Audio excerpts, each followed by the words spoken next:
I think the big thing here is today we went from political centralization with Persia, and I think it's important to break these like empires down in all societies, how we run politically, how we run socially, culturally, all these things.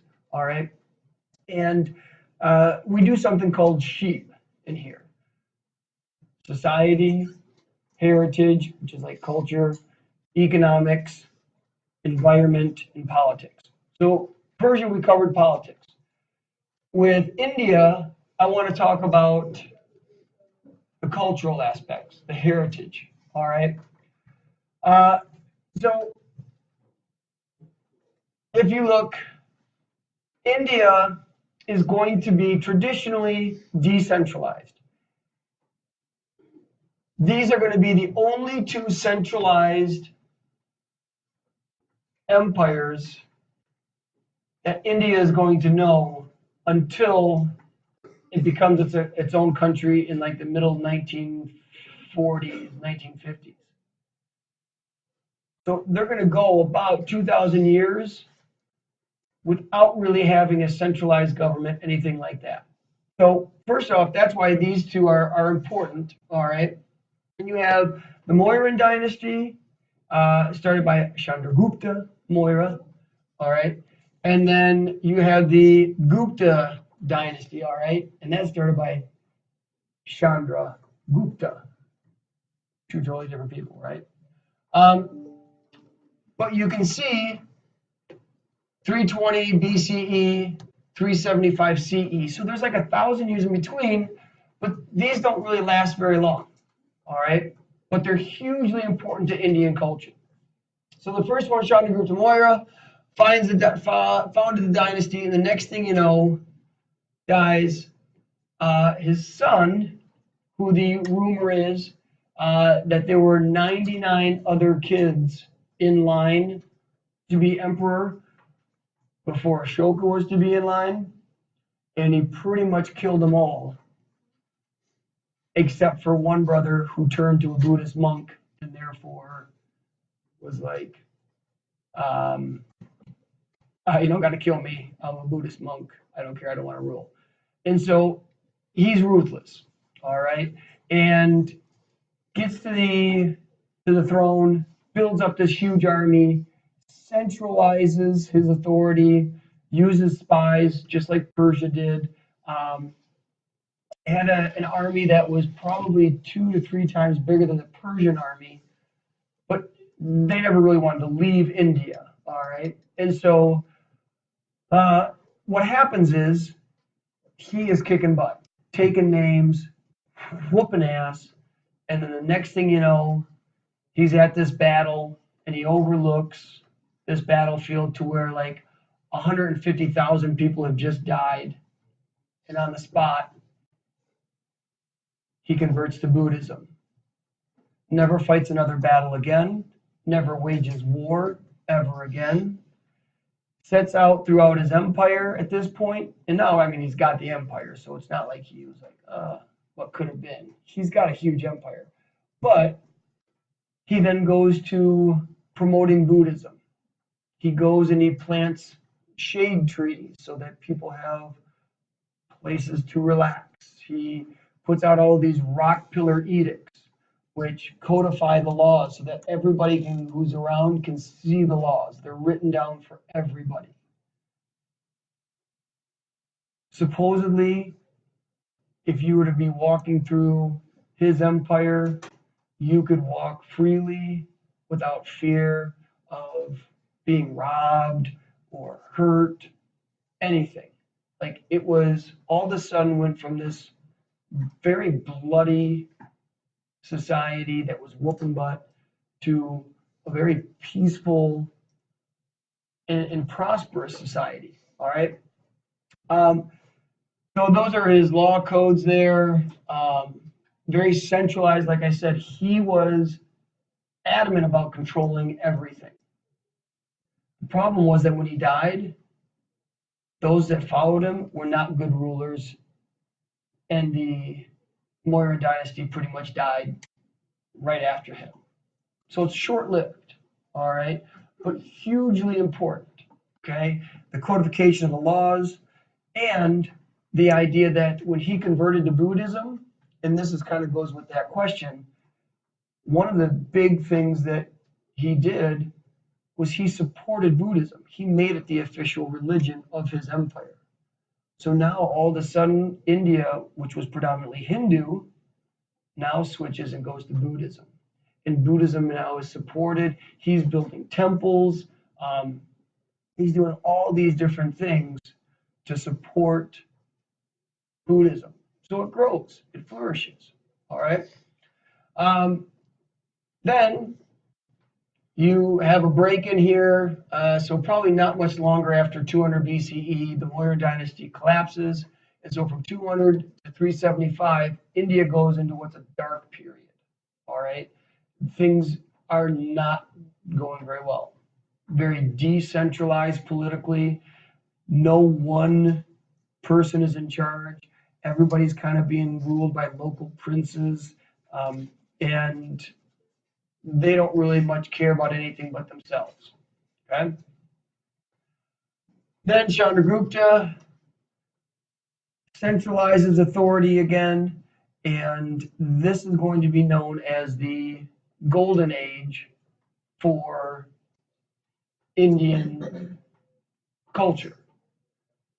A ton of scientific exploration, things that you now have to put up with in math, whether it's pi, the concept of zero, the way that they treated medicine, they was so far advanced. The metal steel that they were making was better steel here than it would be in Europe for another like 800 years. So like it was going really, really well. All right. And then the one time in really in Indian history to where invaded by people, it collapsed. All right. Because you have to realize that on your map, here, I'll show you. I'll show you that in a second. All right, I don't want to go way too far away from the computer. All right, go to the PowerPoint. All right, hit the presentation. How many slides do I have? 46. Holy crap, that's a lot, right? Yeah. Oh my gosh. We're going to move through them though. The thing. Ready? Presentation. India during the classical period. Next. Look how fast this is going. See? Now, the other thing, like culturally, that I want you to know about is, do you guys know what patriarchy and matriarchy mean? Patriarchy is what? Society ruled by men. Men have the power. Nice job, Brian. So this idea that men are in charge. Our society today is a patriarchal society, right? We have, now it's definitely become more even, but there is still there's still an imbalance of power between men and women. The wealth owned by men and women, the positions of power held by men and women, all are shifted towards men. Well, definitely India is a very patriarchal society, all right?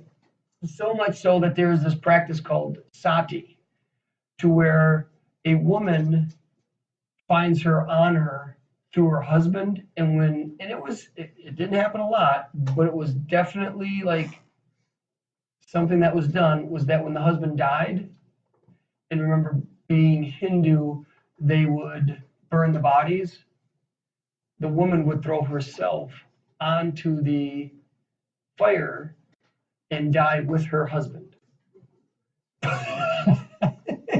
Yeah, I heard that. That was good. Yeah, because their honor was found with their husband. So with their husband dead, they had no honor of themselves seen by society, right? So husband's dead. We're burning his body. We're cremating it. Hey, I got to jump on top of it and just burn myself. And that was seen as being like honorable. Like that's a good woman right there. So Crazy. So you can see, like in the PowerPoint, it is the nature of women to seduce men in this world. For that reason, the wise are never unguarded in the company of females. You know, like the women, they have these like sexual powers and promiscuousness, and that men have to just kind of be on guard so that they don't become swooned by them, you know. Um, in childhood, a female must be subject to her father, in youth to her husband, and when her lord is dead, to her sons. So at all points of life in Indian society, a woman is subject to a male, right? Whether it's her father, her husband, or her sons. All right. Um, and then she must not seek to separate herself from her father, husband, or sons by leaving them. She would make both her own and her husband's families contemptible, like disrespected. All right, hit it. Um, so we know that Buddhism is formed during the classical period. All right, not too long after, about 100, 200 years after. That's when Ashoka took over, adopted Buddhism, hit it. So there's Ashoka, all right, the third and greatest ruler of the Mauryan Empire. Next. Um, so like I said, it was fragmented. Indian society was politically was fragmented or decentralized. Ashoka centralizes it. Next. So you can see very culturally different, all of these different villages and principalities within India are now going to all come under Ashoka's rule. Hit it.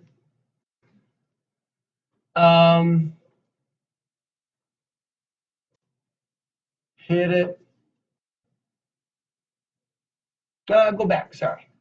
I think it's important, this idea of Hinduism and the caste system is going to be something that holds India together throughout India's history. Even when you don't have strong rulers, the caste system organizes society and gives people how they're supposed to be living. And so it's a big part of, even though they don't really have political centralization, they have social order through the caste system. Hit it. They're influenced by Alexander the Great. Alexander the Great pretty much gets wounded, falls ill, and dies trying to conquer India. He wasn't able to get in, but Greek influence and trading did influence India. Hit it. So we talked about the Mauryan Empire, first to unify India. Hit it.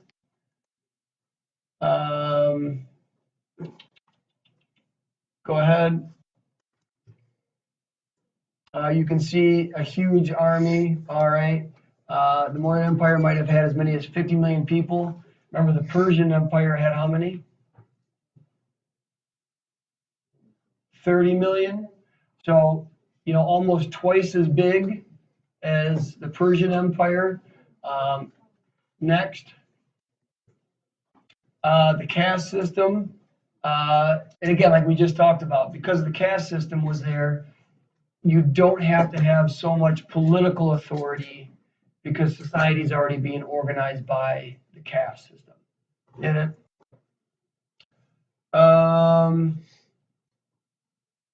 Keep going. To give you an idea, the Mauryan Empire, it's pretty big. All right. Now, I know, so on your maps, if you want to watch this when it's uploaded for your maps, this is the Mauryan Empire. Next. Now, we start to see books, science coming out. This is like a political book, How to Rule a Country. Do you guys ever hear of Machiavelli? How you hear of Machiavelli? Tupac, right? Well, Machiavelli was this guy who wrote in Europe during like the 1600s, or probably like 1500s, and he was essentially the guy that wrote "It's better to be feared than loved." Like real politics. Sure, you can be all roses if you want, but if you really want to make sure you do a good job, you better be tough. And that was written, 15 centuries before Machiavelli even wrote that. All right. Next.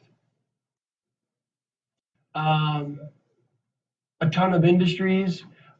There's a lot of reports if you go through like primary sources where there's one guy who had like a pottery business. He had over 1,500 pottery stores throughout India. It was like the Walmart of ancient, classical period India was this guy, 1,500 stores. Not a calculator, not a computer to save anything on, not an inventory list, that he can pull up on a spreadsheet. Did it all, with pretty much paper and managed the whole thing. And it wasn't uncommon. There was a lot of these huge industries. Go. There's Ashoka. Hit it. Hit it. Ruthless and brutal. Hit it. So this is when he saw this battle here and he converted to Buddhism. Hit it. Now, these rock pillar edicts, remember these are the things to where he carves into the rock these big, huge pillars and makes it so that people know the law. And is it always good to write the law down? Why? There's no doubt about it, and everybody is treated the same under law, right? So that was huge. Go. So you can see some of these. There's only, like I said, 19 left, but these are all these edicts, and he put all the laws up on that. So kind of cool. Did it. That's one of the most famous ones, the 4 lions. Go ahead.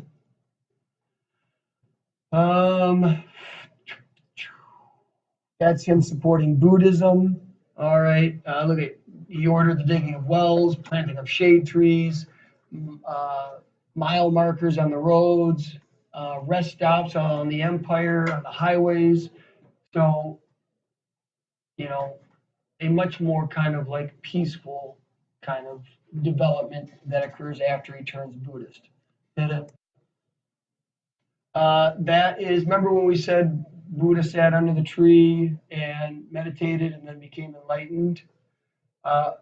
Ashoka built that temple on the spot where that tree was. And there is a tree there that people go to and like claim that that's the tree that he sat under and all that, but that's the temple he built for it. Another temple, some more temples and buildings. Keep going. All right.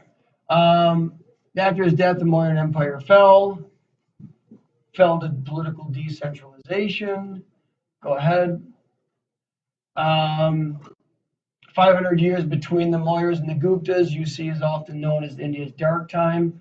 So governments are important to maintaining how well a society is doing in all of its aspects, right? Then in comes the Gupta Empire under Chandragupta. Hit it. Though not as large. So this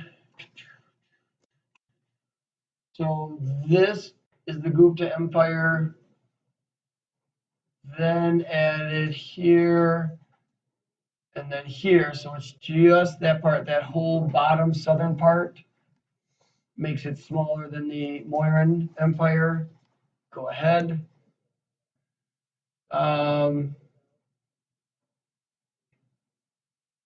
So while Rome, to give you an idea, Rome is collapsing at this time, and the Gupta Empire is kicking butt.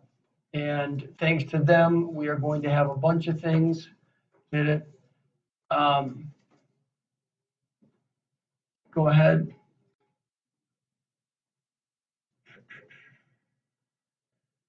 Go forward.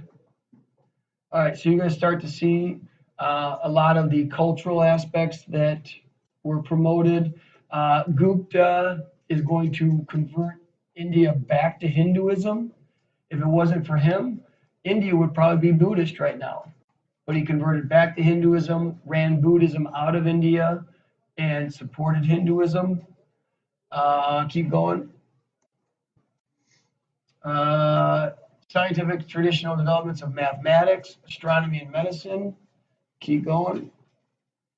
One of the world's first universities. Keep going. Astronomers accurately calculated a solar year of 365 days.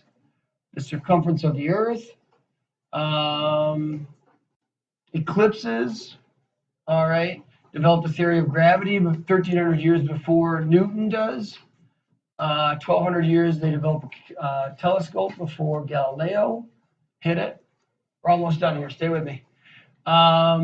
Smallpox vaccinations. Created an idea of what the idea of first hospital. Knew how to sterilize wounds. All right. Keep going.